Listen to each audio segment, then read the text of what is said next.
After 9/11, Congress enacted certain OSHA protections that were really sounded in anti-terrorism, but one of the things that was relevant to that case was that there's a law providing that if you terminate someone for reporting an unsafe condition or refusing to engage in unsafe workplace behavior, that person has protections under the OSHA statutes. In this instance, there was a bus driver who was asked to ferry some passengers, this is during the state fair, from a park and ride to the state fair.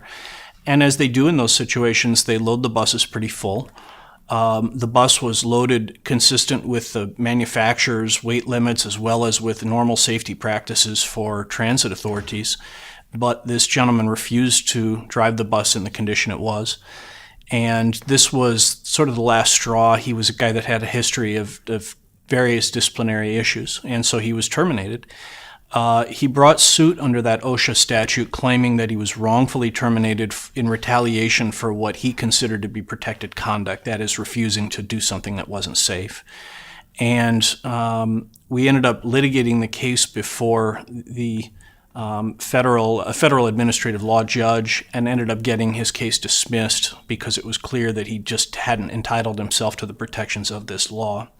I guess the point being that while we can all agree that workplace safety is critical and should be protected by statute as it is, there are scenarios in which people wrongfully attempt to rely on those statutes to protect themselves when in fact they have just been disciplined or terminated in a manner that's consistent with what any employer would expect. And so, there we were able to protect that employer and get a successful outcome and get his case dismissed.